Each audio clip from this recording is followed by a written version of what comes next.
Hi welcome back to my channel. நீங்க என்கிட்ட ரொம்ப நாளா வளவீசி கேட்டுட்டு இருந்த சாக்லேட் கேக் ஸ்பாஞ்சுக்கான ரெசிபி இந்த வீடியோல பார்க்கலாமா? இன்னைக்கு எனக்கு 2 kg கேக் ஆர்டர் இருந்துச்சு. ஸோ அதுக்கான கேக் ஸ்பாஞ்ச் நான் எப்படி ரெடி பண்ணேன் அப்படின்றத அப்படியே கூட ஷேர் பண்ணியிருக்கேன். எஸ், இது என்னுடைய பேக்கிங் பிசினஸ்க்கான ரெசிபி தான். ஸோ நீங்க இதை நம்பி ட்ரை பண்ணலாம். கேக் பேஸ், அதாவது கேக் ஸ்பாஞ்சுக்கு நம்ம எப்பவுமே கப் மெஷர்மெண்ட் யூஸ் பண்ணி தான் மெஷர் பண்ணுவோம். கப் மெஷர்மெண்ட் அப்படின்னு ஷாக் ஆக வேண்டாம். ஸோ இதுதான் நமக்கு ரொம்ப ஈஸியான வேலையும் கூட. நான் இதை எப்படி நீங்க பெர்ஃபெக்டா மெஷர் பண்ணணும் அப்படின்ற சொல்றேன். ஸோ நான் இன்னைக்கு 2 kg பண்றதுனால 2 கப் அளவுக்கு நான் பவுடர் சுகருக்கு எடுத்துருக்கேன்.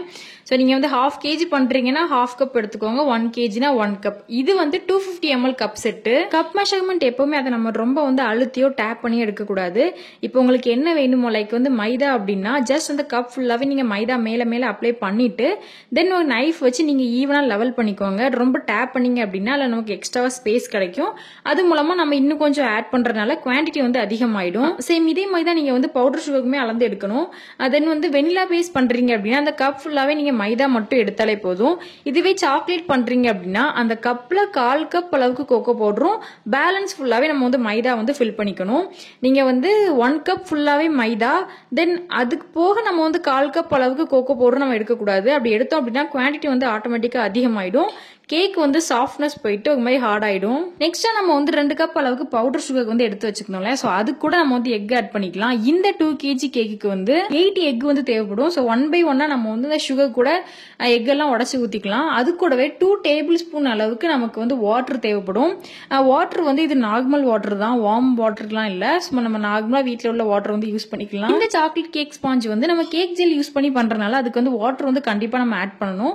1/2 kg அப்படின்னா 1/2 டேபிள் ஸ்பூன், 1 kg அப்படின்னா 1 டேபிள் ஸ்பூன். இது 2 kg அப்படின்றதுனால நம்ம 2 டேபிள் ஸ்பூன் ஆட் பண்ணியிருக்கோம். தென் அது கூடவே 2 pinch ஆஃப் சால்ட்டும் 5 டீஸ்பூன் அளவுக்கு வெனிலா எசன்ஸ் ஆட் பண்ணிட்டு இது எல்லாமே 1 பேட்ச்ல நம்ம ஆட் பண்ணியிருக்கோம். ஸோ இதெல்லாம் ஆட் பண்ணிட்டு தான் நம்ம பீட்டர் யூஸ் பண்ணி பீட் பண்ணணும். எடுத்ததுமே உங்களோட பீட்டர்ல லாஸ்ட், அதாவது ஹை ஸ்பீடு என்ன உண்டோ அதை வச்சு பீட் பண்ணுங்க. பிகாஸ் நம்ம எல்லாமே ஒன்னா ஆட் பண்ணியிருக்கோம், எக் சுகர் எல்லாமே. ஸோ அது எல்லாமே நம்ம ஃபுல் ஸ்பீட் வச்சு பீட் பண்ணா மட்டும்தான் கொஞ்சம் நல்லா ஃபோமிங் கிடைக்கும். அது நல்லா கொஞ்சம் ஃபோமிங் கிடைச்சதுக்கு அப்புறமா நம்ம ஸ்பீடு கம்மி பண்ணிக்கலாம்.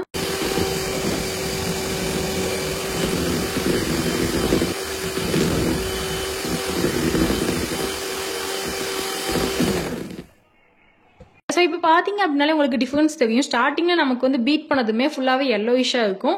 நெக்ஸ்ட் ஸ்டேஜாக ஃபுல்லாகவே நமக்கு பபிள்ஸாக இருந்த மாதிரி இருக்கும். தென் அதுவும் அடங்கி நமக்கு ஒயிட் கலரில் கிடைக்கும். பட் அப்படி எடுக்கும்போது நமக்கு ரொம்ப லூஸாக, லைக் வாட்டரியாக இருக்கக்கூடாது. கொஞ்சம் அது நல்லா ஃபோமிங்காக இருக்கணும். இது நமக்கு நல்லா ஸ்டிஃப் பீக் பண்ண முடியாது. பட் அதே சமயம் அதோட ஃபுல் ஃபோமிங்னஸ்க்கு நம்ம கொண்டு போகணும். சப்போஸ் நீங்கள் கேக் ஜெல் யூஸ் பண்ணாமல் பண்ணுறீங்க அப்படின்னாலுமே அதோட ஃபுல் ஃபோமிங்னஸ்க்கு நம்ம கொண்டு போயிட்டு தான் நம்ம ஃப்ளாக் எல்லாமே ஆட் பண்ணணும். பிகாஸ் அது எந்த அளவுக்கு நம்ம ஃபோமிங்கா கொடுக்கோமோ அது தகுந்தாப்புல தான் அதோட சாஃப்ட்னஸ் நமக்கு கிடைக்கும். ஸோ எக் நம்ம நல்லா பீட் பண்ணிட்டோம் அப்படின்னா அது நல்லா ஒயிட் கலர்ல சேஞ்ச் ஆயிடும். இனிமே அது கூட நம்ம நம்மளோட மைதா அண்ட் கோகோ பவுடர் ஆட் பண்ணிக்கலாம். ஸோ மொத்தமா நீங்க 3 பேட்சா ஆட் பண்ணிக்கோங்க. முக்கியமா நல்லா ஜலிச்சுட்டு ஆட் பண்ணுங்க. ஏன்னா அந்த கோகோ பவுடர்லாம் லம்ஸா இருக்கு நமக்கு. ஸோ அதனால கண்டிப்பா நம்ம ஜலிச்சுட்டு தான் ஆட் பண்ணணும். நீங்க நம்மளோட ட்ரை இன்கிரீடியன்ஸ் ஆட் பண்ணிட்டு எடுத்ததுமே பீட்டரை யூஸ் பண்ணி, அதாவது பீட்டரை ஸ்பீட் பண்ணி நம்ம பீட் பண்ண வேண்டாம். ஃபுல்லா அந்த மைதா கோகோ பவுடர் எல்லாமே வெளியே ஸ்ப்ரெட் ஆயிடும்.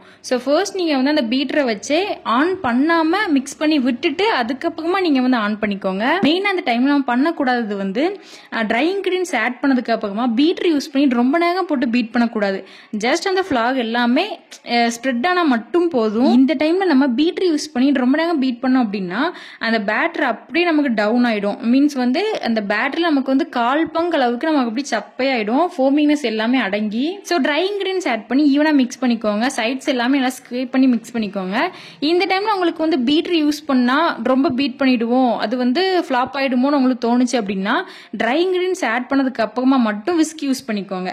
தென் கேக் ஜெல் யூஸ் பண்ணதுக்கு அப்புறமா நம்ம பீட்டர் யூஸ் பண்ணிக்கலாம். நீங்க அப்படியும் பண்ணலாம். இல்ல நீங்க பீட்டர் யூஸ் பண்ணி நீங்க பெர்ஃபெக்ட்டா பண்ணிடுவீங்க அப்படின்னா நீங்க பீட்டர் யூஸ் பண்ணிக்கலாம். இப்போ நம்ம ட்ரை இன்கிரீடியன்ஸ் 3 பேட்ச் ஆட் பண்ணிட்டு அதை ஈவனா மிக்ஸ் பண்ணிட்டு தென் நம்ம கேக் ஜெல் ஆட் பண்ணணும். கேக் ஜெல் இந்த 2 kg நமக்கு 3 டேபிள் ஸ்பூன் அளவுக்கு கேக் ஜெல் தேவைப்படும். இதுவே நீங்க வெனிலா கேக் ஸ்பாஞ்சா பண்றீங்க அப்படின்னா 2 kgக்கு 2 டேபிள் ஸ்பூன் அளவுக்கு கேக் ஜெல் போதுமானது. பட் நம்ம சாக்லேட் கேக் ஸ்பாஞ்ச் பண்றோம் அப்படின்னா அதுக்கு எக்ஸ்ட்ரா கொஞ்சம் ஆட் பண்ற மாதிரி இருக்கும். பிகாஸ் கோகோ பவுடர் எல்லாமே நமக்கு எக்ஸ்ட்ரா வால்யூம் கொடுக்கணும் அப்படின்னா நம்ம கேக் ஜெல் வந்து கொஞ்சம் எக்ஸ்ட்ரா ஆட் பண்ற மாதிரி இருக்கும். கேக் ஜெல் வந்து நல்ல பிராண்டா பார்த்து வாங்கிக்கோங்க, அப்பதான் அது வந்து நல்ல வால்யூம் கொடுக்கும், அது மூலமா நமக்கு வந்து சாஃப்ட்னஸ் கிடைக்கும். நான் என்ன கேக் ஜெல் யூஸ் பண்றேன் அப்படின்றத வந்து நான் வீடியோல அட்டாச் பண்ணியிருக்கேன். ஸோ இது கிடைச்சது அப்படின்னா பெட்டர். ஸோ இதை வாங்கி நீங்க யூஸ் பண்ணிக்கலாம், நல்ல ரிசல்ட் கொடுக்கும். கேக் ஜெல் வந்து நம்ம பேட்டர்ல ஆட் பண்ணதும் உங்களோட பீடர்ல எது ஃபுல் ஸ்பீடோ அதை வச்சு பீட் பண்ணுங்க. எனக்கு வந்து 7th ஸ்பீடு தான் ஃபுல் ஸ்பீடு. ஸோ நான் ஃபுல் ஸ்பீடு வச்சு தான் பீட் பண்ணணும்.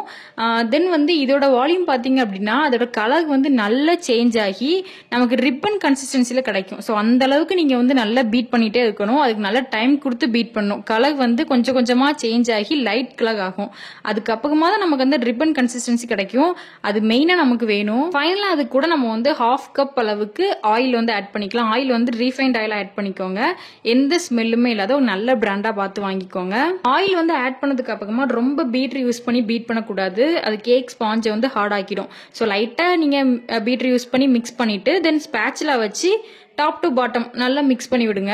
நெக்ஸ்ட் அதை வந்து உங்க டின்னுக்கு டிரான்ஸ்ஃபர் பண்ணிட்டு 180 டிகிரி செல்சியஸ்ல டபுள் ராட் ஆன் பண்ணி பேக் பண்ணுங்க.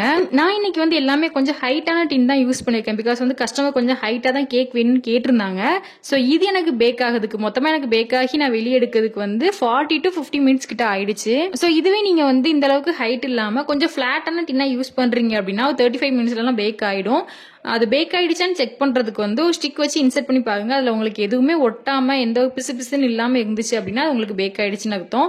ஸோ அதை நீங்க வெளியே எடுத்து வச்சுட்டு கம்ப்ளீட்டா கூல் டவுன் ஆனதுக்கு அப்புறமா டீமோல்ட் பண்ணி கட் பண்ணுங்க. கட் பண்ணும்போது இந்த மாதிரி அதிகமா கிரம்ஸ் வந்து வெளியே வருது அப்படின்னா நம்ம கோகோ பவுடர் வந்து அதிகமா சேர்த்துக்கணும் அப்படின்னா தான் இந்த மாதிரி ஆகும். ஏன்னா நம்ம இன்னைக்கு வந்து பிளாக் ஃபாரஸ்ட் கேக் தான் பண்றோம், ஸோ அதனால வந்து கோகோ பவுடர் அதிகமா சேர்த்துக்குமே. இதுவே நீங்க வந்து நார்மல் சாக்லேட் கேக் பண்றீங்க அப்படின்னா கோகோ பவுடர் வந்து இந்த அளவுக்கு சேர்க்கணும் அவசியம் இல்லை, கொஞ்சம் கம்மியாவே ஆட் பண்ணிக்கலாம். டாப்ல உள்ள அந்த ஸ்கின்னை மட்டும் லைட்டா கட் பண்ணிட்டு நீங்க வந்து நீட்டா பீசஸ் போட்டுக்கோங்க. சோ இனிமே இதை வச்சு நம்ம வந்து சூப்பர் ஐசிங் பண்ணிடலாம். நீங்களும் இதை கண்டிப்பா ட்ரை பண்ணுங்க. நெக்ஸ்ட் யூஸ்ஃபுல்லான வீடியோல மீட் பண்ணலாம். பை.